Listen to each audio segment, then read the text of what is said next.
Maloy day, talo falava. I hope everyone is having a great Sabbath on our side of the world, and Saturday probably for everyone else. Want to welcome all our viewers up to this live digital kava session. Here's a comment I'll read out real quick, Mussy, and if you want to do a response here to Joe, Okay. he says, if we can just get you two to acknowledge there are oral traditions in Tonga that point to Tu'imanua as its earliest origins. You don't need to agree with these traditions, but they should be acknowledged and entertained as a possibility. Only then can we move on and talk about other things. I readily admit that the Tu'itonga definitely took over the imperial tradition afterwards, and it seems even to surpass it. Any thoughts on that, Masi? Traditions. Well, that's why we're having that discussions. When I say amongst our Polynesians, that's what we're doing within our own some of these traditions, saying that it came. I think he's trying to refer to maybe the Tui Manua. There was other empires before the Tuitonga kind of thing, or what Yeah, he's kind of traditions? saying that, Masi. Let me kind of rephrase it.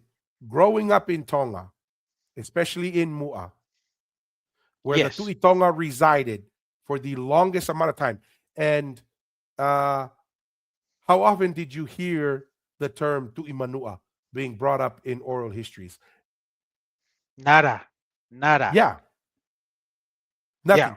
When did you first hear about these Tu'imanua ideas and that the Tu'itonga came from the Tu'imanua and that the Tu'imanua was a pre-existing empire? Overseas. Only when I left Tonga. Yeah. Only when I left Tonga. Yeah. Yeah. So okay. No, and that's and Joe, thank you for your participation. But that's what we're trying to understand with these traditions that have been passed. For example, what has our family done to kind of correct some of the okay, for example, the Tuitonga list from Shirley Baker and the Catholics. We've Tevita Fale has gone in, corrected those lists, right? We're thankful. This is the thing. We're thankful what they've done, but it's incorrect and it's not the correct. We've done the best, and this is it the most correct one? It's the ones we can identify where they're buried. Devita Fale has gone to every burial site of each of the Tuitonga in his list and say that this is where they're buried, and then their connections to the current leading monarch. That's why he's kind of dubbed it as the most longest active um, kingdom or monarchy in the world, right? Because it's still going from the ancient times, from Tangaloa to the first Tuitonga Aho'eitu coming to now. That's an example of the correction. Some of these traditions that have come out from other Tongans, right, who are not from Mu'a, and we're giving our side of the tradition, saying that's that doesn't sound right and that is not correct. And they can create whatever oral traditions they can have, and we're saying that's not correct.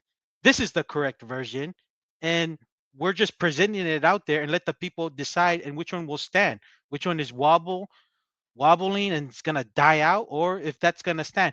Because to me, that's what we are doing to try to regarding the Tongan tradition. You're saying with oral history that we're doing is to dis- decipher on which one is more accurate or not, and that to me that's what we're doing. I don't know. That's my thoughts there, Tua, regarding Joe's question. I don't know if you Yeah. had anything else. The challenge is, Joe, is number one. I know a lot of people listen to our accent and think we're Tongans who You have to totally sound grew more. up You have to sound outside. more British. You have to Yeah, sound more maybe I need to British. have more of a. I need some water. I need some water, Yeah. Not right? water. Yeah, I Water. need some water. So I know we have an American accent because we have American roots, right? You know, and so forth. But what you need to understand is we grew up in Tonga. We grew up in Mu'a.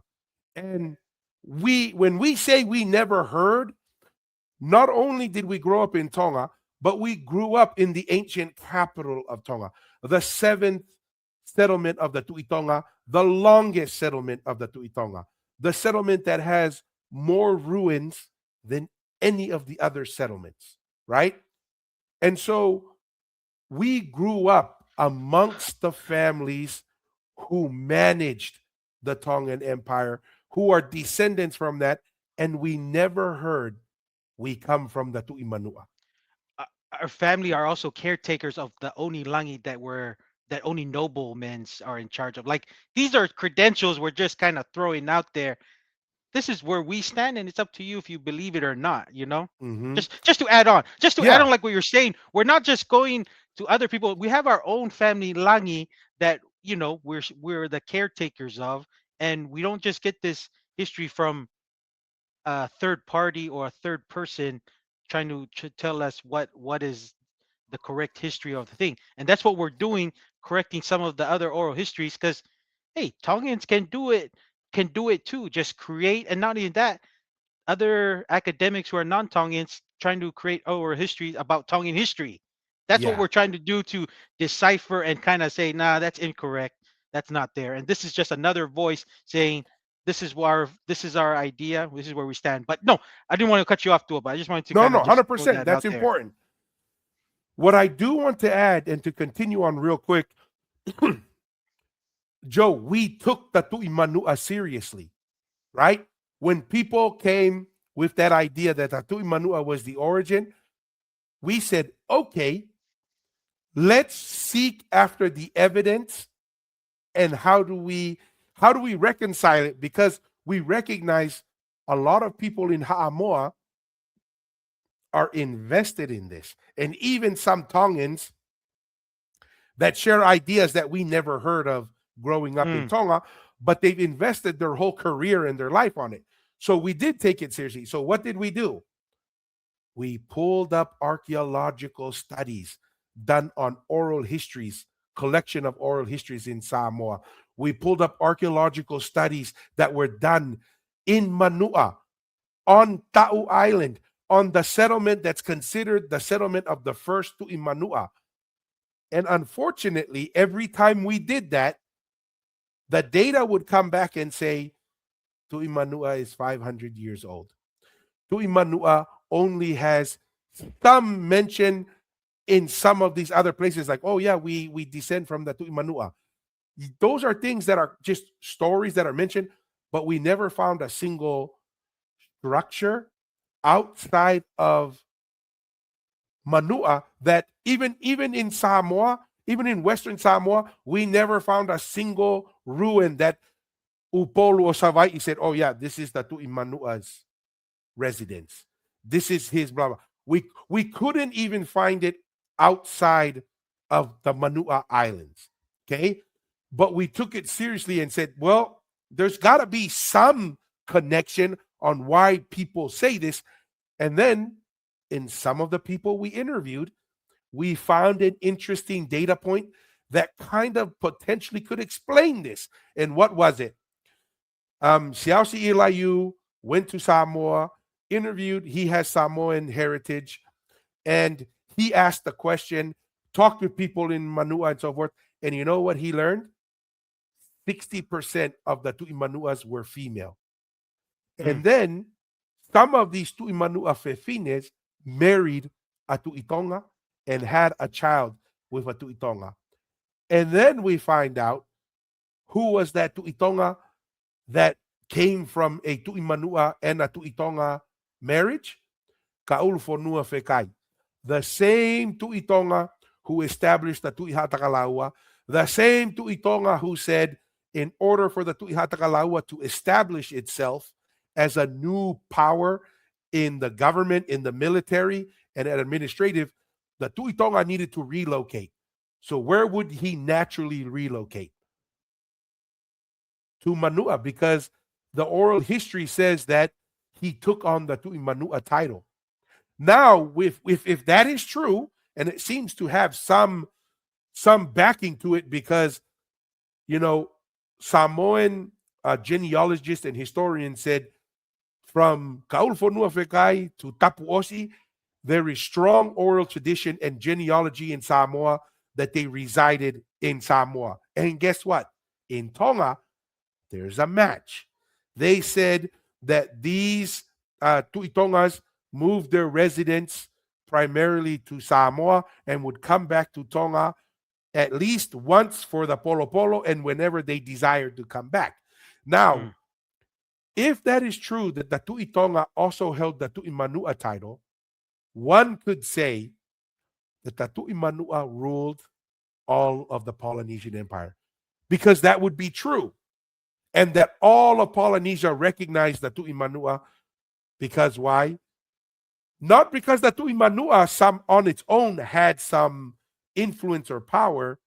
It was because the Tuimanua was also the The Tuitonga. Tuton. And then all of a sudden you can make those things make sense.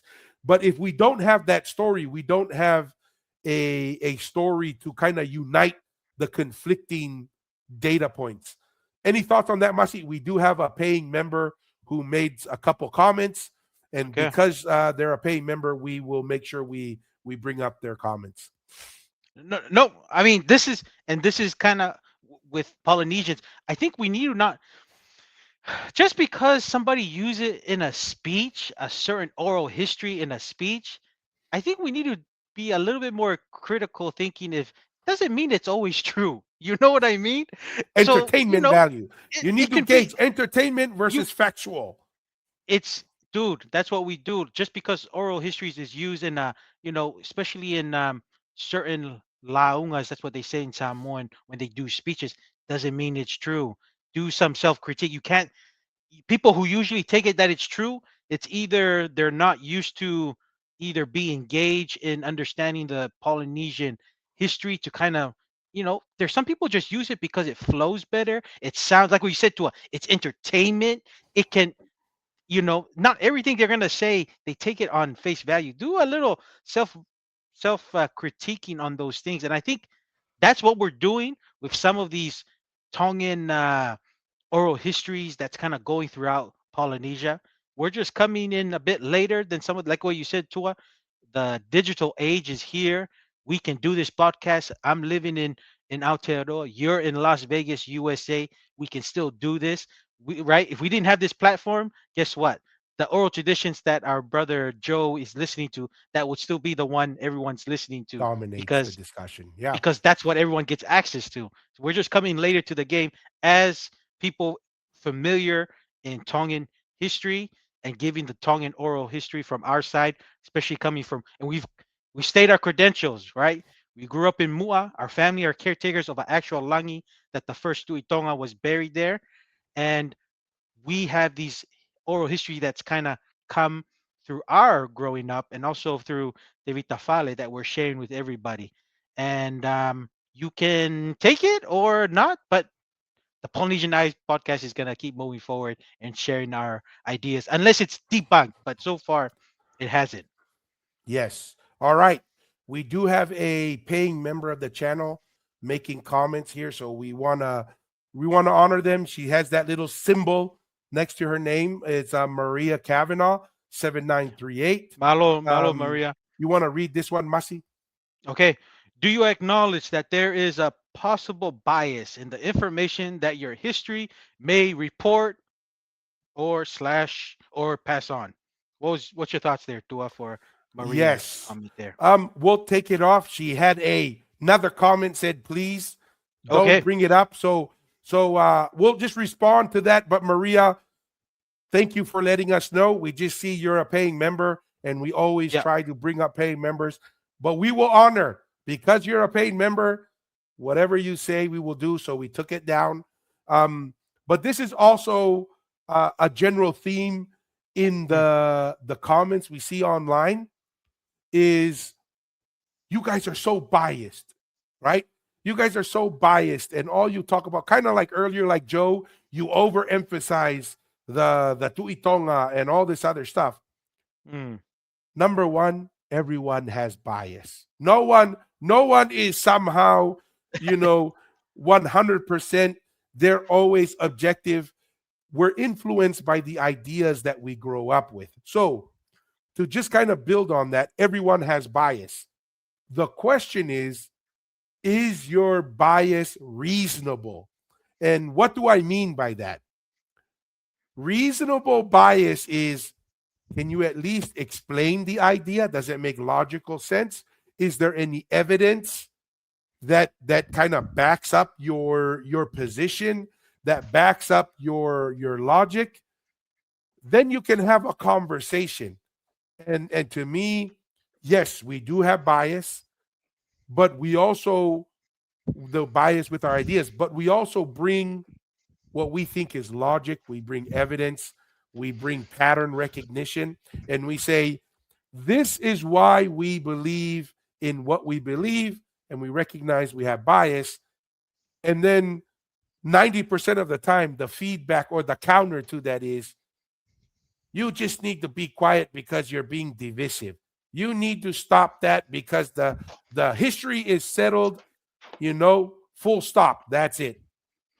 Kind of hard to say we're the biased ones when your response is overly emotional and not really driven by data and facts, and you're not open to the possibility that you're wrong, right? Mm, Any thoughts to that, Masi? And I'll just, rather than reading out Maria's comments, we'll just yeah. talk about the general idea that she's expressing in some of her comments. Okay. No, I mean, this is my thoughts here, Maria. It's only bias if it's not true. If it's not true, and we're still advocating this is our idea, and or it's been debunked, then that's bias because we're holding on to something that's not true, or it's been invalidated. Then we won't hold on to it. That's, to me, that's bias. But to me, if what's wrong, just we're just sharing the truth that we believe that this is the accurate or most accurate of the Polynesian history, and that's what we're presenting, and it hasn't been debunked, or it hasn't been even just a little cut here and there. It's been standing, and we're gonna stand on that until it's been proven otherwise. But to me, I don't see that as bias. I just say this is the most accurate and this is what it is. I only see bias as if it's incorrect information and we're still advocating this incorrect position or idea, then we must that's really biased. That's like you're still advocating for something that's not true, that's been debunked. And to me, that's how I see it, as we're being biased. That's kind of my thoughts there, Tua. Does that make Okay. sense? Yep, not 100%. All right. But either way, Maria, thank you for letting us know not to bring up Yes, the malo comments. But malo thank you, maukawa Maria, and for being a paying member of the channel. We greatly yeah. appreciate it. All right. Um, this is another interesting theme that we get a lot. I can't tell you how many comments we get um, of yeah, a lot of it from our Samoan brothers and sisters who are like, you commoners, you guys just need to be quiet and accept that your royalty comes from Ha'amoa, and you guys are just commoners. You guys should be grateful um that you guys are marrying into the Samoan line so that you guys can have royalty. And you know, I find it kind of hilarious. It But is. You're any, making me what's laugh. your, Just you just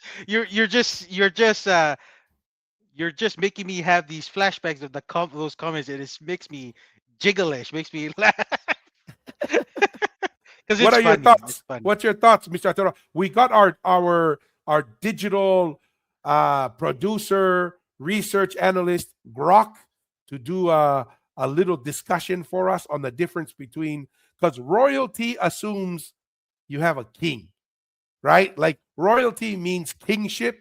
So I was like, you know what? Let's have a little bit of a discussion on the difference between a king and a chief and royalty versus commoner. But before we go there, what's your initial response Dang. to that kind of general thread in a lot of the Yeah. comments?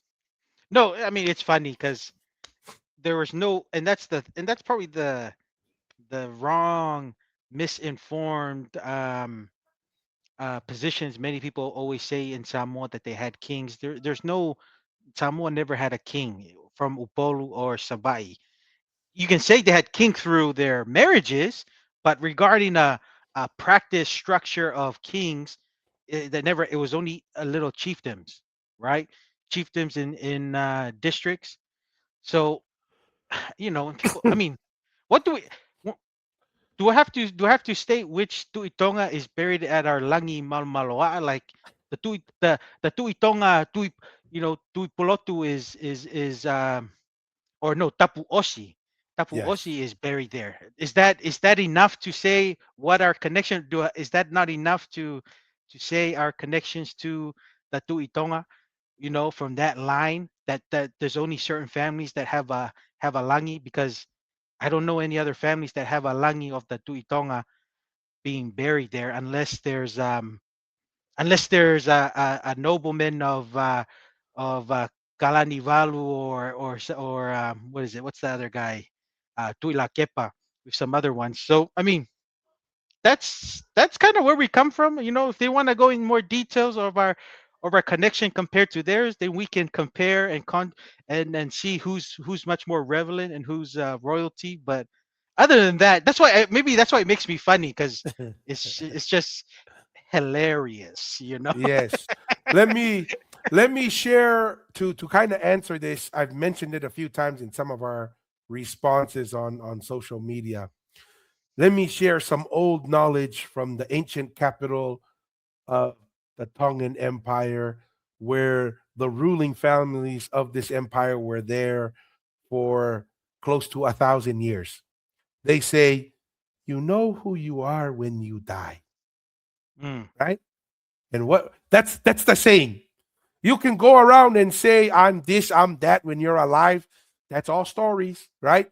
You can say, I'm this, I'm that, but the truth comes out when you die. And what do we mean by that? What I mean by that is when you die and you get buried with the commoners, well, guess what? You're a commoner. But when you die and you get buried with the kings and the queens, then what are you, Mussy, at that point? Then we know you're royalty. Yeah, Okay. yeah. So, so No, no. if, go ahead, I had Mussy. a funny. I already told you and the rest of the family. There's some people who want to be royalty that all of a sudden they go and find a langi to try to have their ancestors buried, and some little family instances. But it just made me laugh because there's so many people want to be royalty and tell their family members, and these are, and this probably happens maybe what people with langis like under Valu and such, that people want to get buried at certain areas. But some people just need to understand there's people who want to be royalty and they'll do anything they can to just bury some ancestors there to say they are royalty in certain places. But I'm just saying, I just want that when you were saying that just made me kind of jiggle on that, because that's definitely a thing of Yeah. a family incidents that's happened recently. But Yes. So rather than responding to every comment, which is pretty big, of you commoners just need to be quiet, I ask all of those commenters, those viewers, those listeners, when you die, where will you be buried? Okay. And if you're going to be buried with commoners, don't come and accuse us of being commoners. mm, Okay. And don't put yourself that you're royalty when you're going to be buried with commoners. Like that's a good way, the best way I can say it, or at least you have the option. If you have the option to be buried with kings, but you choose to be buried with commoners, okay, you at least chose to be buried with commoners, but you had the option to be buried with kings. But if you had no option to be buried with kings, then please don't go around social media and call others commoners. Okay? especially when you've never had what it is to feel like what is royalty, when especially our folks in Haamoa, they never had royalty. How are they supposed to tell people that actually Yes. seen and have royalty how to be royalty when they've never experienced it? No, Chief is and not royalty. that's a good point. So I'm gonna bring up the screen here real quick so we can do a little discussion on what's the difference between a king and a chief. Mm. right? So we had Grok do some research for us. Um, let me take this banner off real quick so we can read this a little bit better. So the prompt that I gave Grok was difference between a chief versus a king, right? Mm-hmm. And it says the main difference between a chief and a king lies in the scale, structure, cultural context, and nature of their authority. Though there's significant overlap, and the distinction is sometimes more about terminology and perception than a hard line. So, this is why people get confused because there's a lot of overlap and there's a lot of similarities. But the big difference is scale, right? Mm-hmm. So, he puts together a little table here, the aspect of a chief and the aspect of a king. You want to read the first one, Masi, the first one right here. All right, the typical political unit, that one. Yeah. Okay. Leads a chiefdom, usually a group of villages, communities, often kinship based. So that's the definite for that's for the chief. King leads a kingdom, typically a larger, more centralized state or territory. Yes. And what is the lesson we've learned, Masi, in the two going up on 2 years of doing this podcast? One of the things we learned is where do we find decentralized power, i.e., chiefdoms, and where do Hamo, we find yeah, centralized power, and the difference between those two? Tonga, Tatui Tonga, especially. Yeah, Yes. So yeah. a chief is a smaller scale, decentralized power, i.e., Matai system. Mm-hmm. That's a chief right there. A king, larger scale, centralized power, right? So the next one, scale and complexity. I'll read that one. Okay. Smaller scale, less centralized, intermediate between tribal societies and full state, right? Okay. So that's the intermediary between your village, your little smaller territory, and the larger state. That's the chief role. Mm-hmm. Intermediaries with the people and the bigger state. The king is larger scale, more bureaucratic, often withstanding armies, formal laws, and taxation. Taxation. Huh. What are your Chiefs thoughts on don't that, tax. Masi? Well, no, that makes sense, right? The king, especially the ancient kings, the Tuitonga, there was a tax system, tax to religion, tax to the daily affairs of running the Tuitonga civilization, Polynesian civilization. There's that tax there, and you're absolutely right. There's really no. I've never heard of Maria Toa having a tax system, or even what is it, the mataafa, those kind of chief, them high chiefs in Samoa, or even the tui manua. They always said that tui manua had this thing called the umiti, but the problem with that is no islands ever remembering going to Manua to offer. I feel like that was just created, and this is the thing, right? It was maybe used in a speech, and people took it face value that it was true and say that it actually happened. But it was just, I feel like it was just created as a counter argument of the Inasi or Polo Polo with the Tuitonga happening. But you're right. I mean, you're right. Chiefs don't have a tax system like a king. King does. Yeah. All right. Read the basis of authority. That's the next one. All right. Basis of authority. Chief, often hereditary, but can evolve consensus, prestige, or achievement. Authority frequently relies on persuasion, redistribution of wealth, and moral ritual legitimacy. King, almost always hereditary, more absolute or sovereign power, often backed by divine right, law, or military force. Tua? Okay. Chief system, Matai system. If I were to say, how do you describe the Matai system? Involves consensus. That means people vote. The The Ainga vote. family. The They family has to agree, agree right? who's going to be the title. Correct. To take Prestige. this chief. Marietoa did not come from a royal line. He had some achievement, some prestige that he got. Yes. That's how that starts. Or And that achievement. yes, and the achievement what he did was, right, regarding that incident that he was able to let the Tuitonga leave the island for however long. Like that was a huge Yeah. achievement. No one Yeah. made the Tuitonga leave when he didn't feel like he had to leave at right Yes. that time, right? That's an achievement. Yep. Authority frequently relies on persuasion. Isn't that the Matai system? Persuading people, right? And then making them do redistribution of wealth and Mm-hmm. moral ritual legitimacy.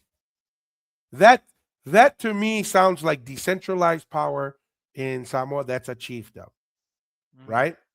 Now look at the difference. The king is almost always hereditary. What was the Tuitonga? Was there ever a vote? Yeah, Who's going to be father the to next son, Tuitonga? It's father to hereditary. no, no, and here's the.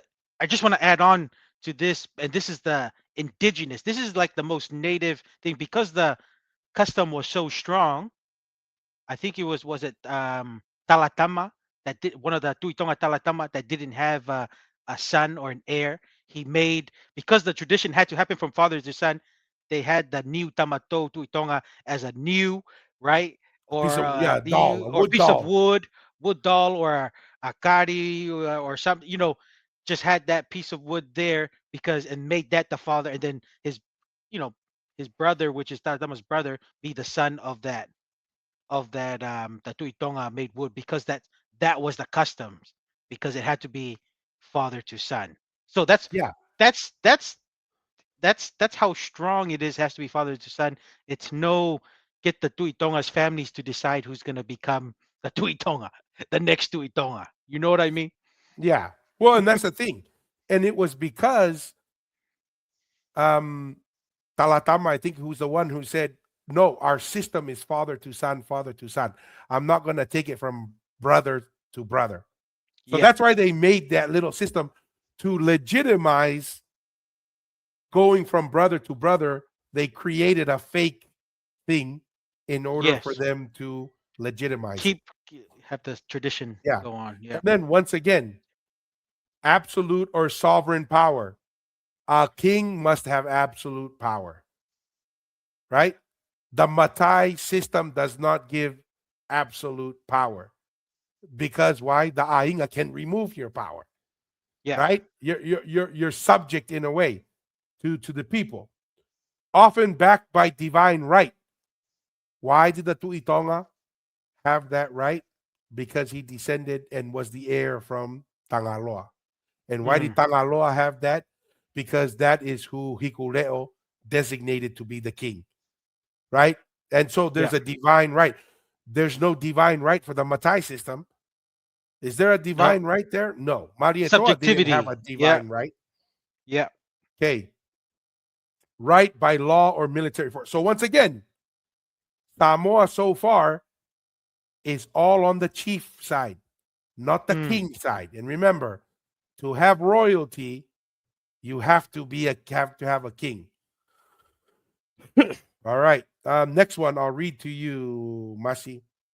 Power and control, Yeah. limited coercive power, no full police slash military monopoly, relies on support from kin slash groups, can be checked by councils or customs.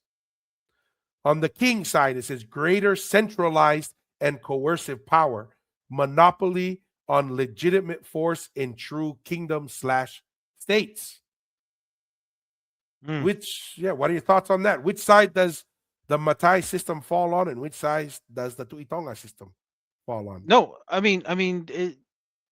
the Matai is definitely on the others because it's within your kin and your followers because that's what the whole fighting for power and getting backed by Western powers.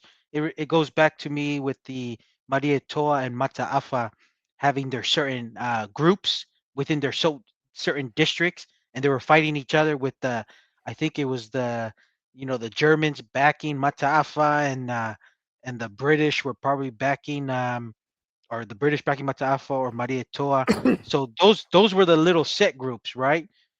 And when we talk about with the centralized and coercive power, monopoly, and legitimate force, whoever became the, you know, the Tui Tonga or the Tui Kanukpolu or the Tui Hatagalawa, they had the legitimate force of controlling and monopolizing the warriors wherever they may be. So that's why it was difficult to kind of pin each of them against one another, because there was no conflict, and this is evidenced by Mua not having a fort Yeah. be there, because the Tuitonga was Supreme the power. highest, Yeah. was the absolute power, and he divvied out the affairs, the political stuff, but the main power was within the religion, being the gatekeeper of the religion, which was the highest esteem of the three kings in Tonga at the time. So, yeah, and that maybe that's another thing. That's another oral history that's probably within Tongans that get it wrong. They keep saying that the Velata war was the Tuitonga, the Laufiritonga was Tuitonga. Yeah. See, that's another oral history He was that just a young chief. He wasn't he was Tuitonga. just he wasn't Tui Tonga. I'm telling you, if he was Tui Tonga, it would have been a different story. You're telling me that it would be a different story. But thank goodness it didn't mean a difference. It didn't happen, because who knows? Maybe Taufahau wouldn't survive if that was a thing. Taufahau probably understood that it was just a scuffle and he wasn't Tui Tonga. There's a reason why there was not another attack when Laufiri Tonga became the Tui Was Tonga. Tuitonga. Yeah. You know what I mean? And that's another oral history that that's we're correcting, like it's all part of saying that's the incorrect version of the Yeah. Velata story. No, and that's the thing. You got to remember that the battle in Velata, Tupo the First was not at the peak of his military power, Mm, right? When he unites Ha'apai, Vava'u, and Tonga under him militarily and politically, that's when he was at his height. And yeah. what did he do? Did he go and challenge the Tuitonga when he was at the height of his military and political power? Mm, No, he never went to Mu'a. That goes mm, to show you that if Laufiri Tonga was Tuitonga when Tupo the First didn't have any real political, universal political and military power, it would have devastated him. mm-hmm. However, even when he was at the peak of his power, he never challenged the Tuitonga. And Correct. that's like you said, a lot of people have that mistaken idea. They say, "Oh, he conquered the Tuitonga." No, that Yeah. never happened. And actually, it's quite miraculous what the Tuitonga does. The Tuitonga actually empowers Tupo the First, and that's something that I think is quite miraculous. You want to read Yes. the next one, Masi? Yes. Cultural context, chief. Common in, is it anthropological Anthropological. Yeah. anthropological descriptions of indigenous, tribal, or pre-industrial societies, many Native American, Polynesian, African, or Pacific groups. King, associated with larger, more state-like civilizations, European monarchies, ancient Egypt, China, etc. Tua? Yes. So I want to address here, like it says, indigenous, tribal, or pre industrial societies.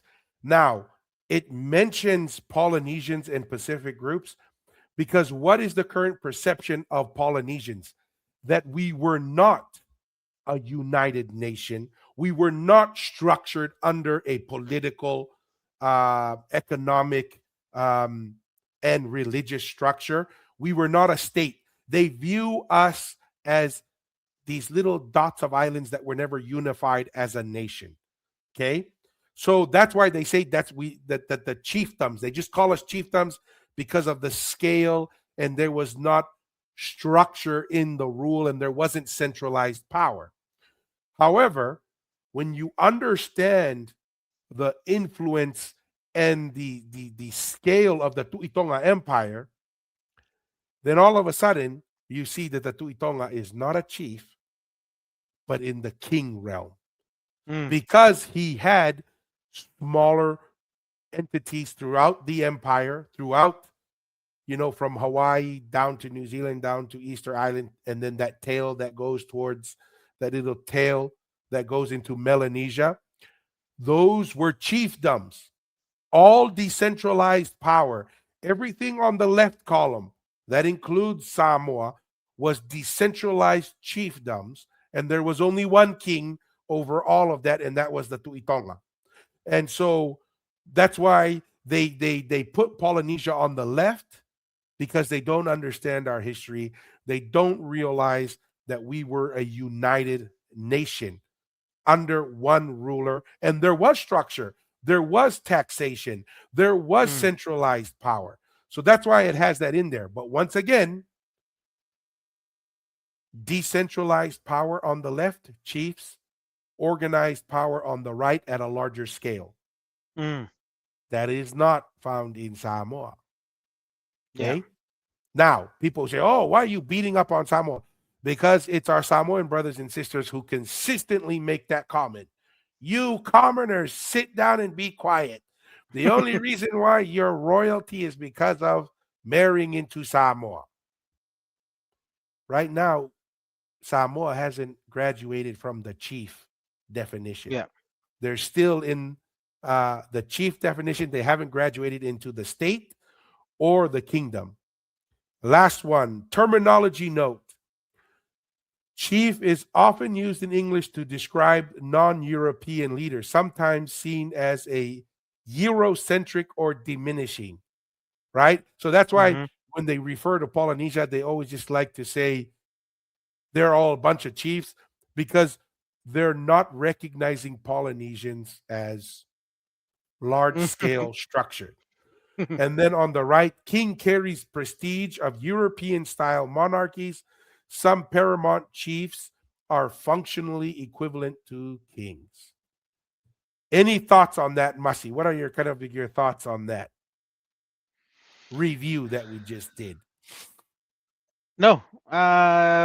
Pretty. I hope. Hopefully that clarifies some of the definitions that's probably people were not understanding the difference, right? So when you're paramount chief, and then there's functions that you act as, right? So as the king, but you know, regarding force and projecting influence out and being state-like Centralized and power. centralized power, you don't have it, and there's a strict tradition of, you know, hereditary, which or hereditary, passing on the titles, which is not always the case, and which is why the Maria Toa title is still being fought over various families on who's going to be the next Maria Toa, because they haven't Voted. agreed to one, Yeah. and it's been like, man, Tanumai Fili's been the the recent one, Maria Toa title holder, has passed away so long, but they can't even agree. So, right, that Paramount Chief is still a chief, and it's been out of action for how many years? You can't do that in a sophisticated civilization. Have somebody not have the title to lead a nation if it's been absent for so long. You know what I mean? So Yeah. that's another example of why you get colonized quickly, because if it takes time, you have a leader come up, that's a gap that it can be exploited by European countries, and that's why the history of Ha'amua, it is what it is, and the history of Tonga, with its continued hereditary passing of kings and having king-like, um, history of ancient times still be now, we're able to avoid that. So I don't know. That's my thoughts there. Yeah, I mean, I do want to address something. They've asked us not to bring up the comments, but I think this is something that this is a great example of what we're talking about, right? Mm, And Maria, you got to remember, why are we having this conversation on the difference between a king and a chief, and the difference between a royalty and a commoner. We're having this conversation because who came and brought the accusation that we need to be quiet in Tonga because we're commoners? It Mhm. wasn't us. We didn't go and make an accusation that someone was a commoner or not, right? Once again, someone threw the punch at us and said, "Be quiet, you commoner. Sit down and be quiet. I'm the royalty," you know? And then, we're seeing stuff here. It's like now there's an accusation going on, even from a paying member, and we're very grateful for this paying member, Yeah. that we're being so biased. What was biased about what we just shared? We defined the difference between king and chief. And then we said, then we took the two systems of the Tuitonga and the Matai system and said, which category off of these definitions, we didn't make the definitions. And then we said, which definitions match up? Oh, the Matai system and the system in Samoa is a chief system. The Tuitonga lines up better with the king system. So if that's the case, then the accusation or the claim that all the royalty come from Samoa, it can't be correct because it's only chiefs in Mm. Samoa. And the royalty has to come from a king structure. So the royalty must be coming from Tonga. And then what happens? Because we got punched first, and then we countered back with facts and With a one, two, logic. three combo, eh? One, two, One, two, three three combo. combo. And then all of a sudden, we're the ones that's causing the problem. We're the ones Yeah. that's biased.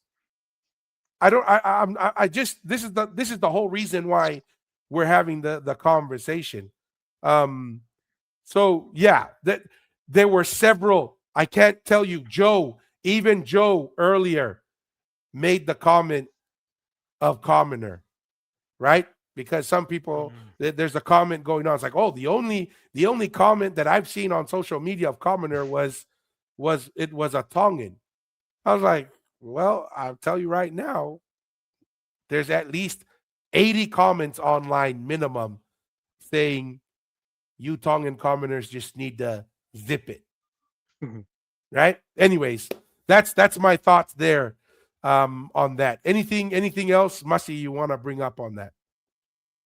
No, I think we definitely broke it down and hopefully made it in a way that it's relatable and understandable for our folks that view the Polynesianized podcast.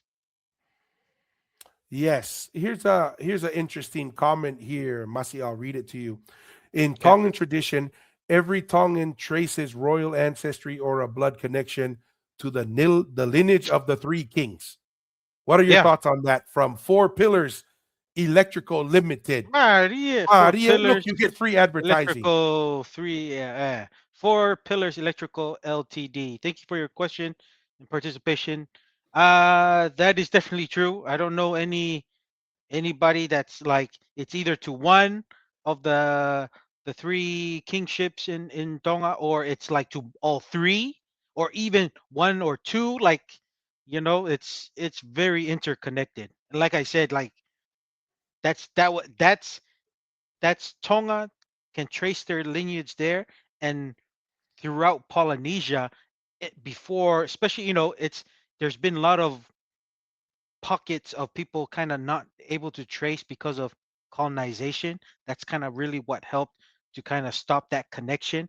But what Tonga, like what our brother said here, or sister Four Pillars Electricals mentioned, that that is definitely true. Every Tongan can connect to the Tui Tonga, Tui Kampolu, or the Tui Hatagalawa uh, kings dynasties in Tonga, and that is an example of throughout Polynesia before colonization Yeah, to the Tui Tonga of old, right? This is of old, and maybe even before that to the Tangaloa um, 100%. time.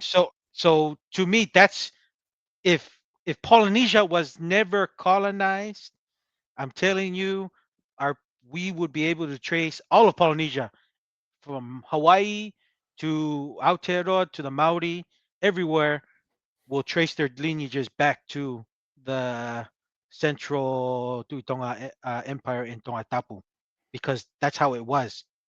So that's just my thoughts. Yes. It's just people don't see that. It's because of the unfortunate events that happened in the 1800s with the colonizations. Yeah, no, Yeah. 100%. And this is very true. Four pillars, and we can even use a modern day example, but we will start with the old example, the Tokatufa, right? The Tokatufa was marrying throughout the Polynesian Empire and having family ties to the various island groups, right? Then there was the Tonga Umu Taki, which is this specific one, this child or this offspring would be the leader, right? Which is why it's called the Umu Taki. Now, that doesn't mean just because that leader was there that that was the only blood relation to the Tuitonga or to Tangaloa. There were probably multiple others from mothers of not as high of a ranking, right? Because you need to have the father and then the mother's ranking, them together really propels your ranking. So you have that for throughout. That's why when certain people say, well, we have descendants of Tangaloa. Yes, and so does Uvea, and so does Futuna, and so does Tahiti, and so does Hawaii. You know what I mean? The descendants of Tangaloa are many. I think they did a genetic study, Mm, and 1 in 8 Chinese men descend from Genghis Khan. mm, mm. That's millions upon millions. And And why? Why? we know he had hundreds of wives, right? Exactly. That's exactly what it was. Yes. So yeah. So if someone were to stand up right now and say, "Well, I descend from Genghis Khan," that means I'm the heir. Not really, because there's 100 million guys who also Mm, descend from Genghis Khan. But it is that unique one that was designated as the heir. That's the one that carries the inheritance and the power. Now, let's bring it now to a modern application. You're familiar with Tupou the Fifth, right, Masi? The yes. oldest son of Tupou the Fourth. He has Yes. many children. He Mm, has many children. But mm, why are none of his children the king of today? mm, You know mm. why, Masi? They were made illegitimate. Yes, they were Yeah. illegitimate. Therefore, they did not get the inheritance, right? However, can they say, I am from the kingly line? Yeah. Absolutely. This is true throughout Tonga as well. Everyone is interrelated. The question is two things. Are you interrelated into the line of the heir, or are you interrelated to a high line on the father and the mother? That's that's where there's the structure and the layers, right? And Mm, here's the modern example, like we said, you had Dupo the Fifth had many children. You know, he was many times called the the playboy, like crown prince or the playboy king, because it's not that he didn't like women. He obviously liked women. He had many children, but he did not want to get married for whatever reason. mm, And so the line now goes, and then the line was supposed to go to the next brother, right? The mm, next brother would have been the heir, which is Maatu, and he has 2 sons. But why didn't he get the kingly line or his sons inherit? It's because Tupou the Fourth removed him from the line of succession because he married a commoner before he married the daughter, I think, of Amalie Toa. I think mm. is who he married. But one they Granddaughter. go, Yeah. yes, Mm, the granddaughter. So Maatu's sons technically can say, well, we're the heirs. Well, yeah, because you should have been next in line, But unfortunately, because your grandfather made a decision that you wouldn't be the heir, it goes down to Tupo the sixth to today. So Hmm. as you can see, as and now if we were to expand just the royal family today to 100 years from now, imagine the tens of thousands of people who now say, "Oh, I descend directly from Tupo the fourth," and so forth. It expands and it can grow, and that is just with monogamy, right? Then you Mm. add polygamy into the mixture. There are many layers to that. Mm. So yeah, that's kind of the response to that four pillars. So Good appreciate that. question, and that's very true for Pillars Malo. Um, let's see here. Let's look at the time. We're getting close on time. I think we'll close it out here, Mussy. We're kind of hitting the Okay. 2 hour mark. So uh closing thoughts, Mr. Ateroa. No, appreciate everybody's reaction, engagement. You know, we're looking forward to expanding more. We got some exciting upcoming interviews that our paid members will get first access to once it becomes available. Looking to start 2026 on a good note. You know, what we can do for this Polynesianized podcast. Very looking forward to moving this along, and also having everybody to share their ideas and just learning more and gaining knowledge of our Polynesian history. So Ofatu to everyone, and I hope this live digital cover session was well worth it to tune in. And until the next time, Malo. Malo, Mr. Ateroa, I want to thank, as you did, Masi, want to thank all viewers, listeners, whether it's on YouTube, Facebook, Patreon, Instagram, and then also on Spotify. We're also on Apple Podcasts. We're on iHeartRadio, Amazon, and Audible Podcasts. Want to thank everybody. 2025 was a fantastic year for the podcast. And it always feels good to have that response back from the followers and the listeners, Mm. because it's like Mussy said earlier, it's not every day you're like, oh, I'm super excited to Mm. do a podcast. I'd probably say 80% of the time I'm excited to do it, but then there are certain days where you're just like, ah, man, I'm not excited about. But we're dedicated and we try to provide value to everyone who listens in and to everybody who contributes. A big shout out to all our paying members. Mm. What I learned today is like Maria, she's a paying member, but she doesn't always agree with our positions, and I Yeah. think that's cool. I think that Yeah. that's cool that we have paying members who see value in what we're bringing, providing a space for us to have ideas, and it's not just people that we who always agree with Agree our with it. Yeah. positions. We don't expect everyone to agree with our positions. Why? Because you have your perspectives, your experience, oral histories that you've heard, and ideas that you can bring to the table. And we put it all out there and let them battle it out.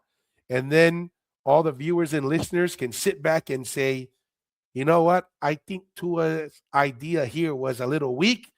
I'm kind of more in Maria's court on this one. Mm. Absolutely fine with that, right? That's not why we're here. We're not here because we think our ideas are unbeatable or that there's not anything we can learn. We're here because we want to facilitate conversations. We want to share the message that we believe we are all one people. We were united. Our ancestors did fantastic things. And we have a great heritage. We have a great history and story to tell, and we want to make sure we can share that story and allow others to share their perspectives and their stories as well. Also appreciate a lot of our viewers and listeners who give us ideas on topics, Mm. on uh, People to reach out. They've people given to us reach out reach to. out. Yeah. So really great, and they're sending us articles, sending us videos. We really appreciate our viewers and our listeners who share that. We are open to it, and as always, a like, a share, a comment goes a very long way. And there's ways to, you know, super thanks, super chats to contribute, and then also being a paying member on YouTube also is a great way. We are in the double digits now, Masi. We broke into double digits for paying members. Little Oh, victories. So there's a oh, big win there. Really excited for breaking into 2026. And like we always share with every episode that we do, apart from saying thank you, is be bold, right? Don't be afraid to ask hard questions, but always, always stay curious. Till next time, peace. peace.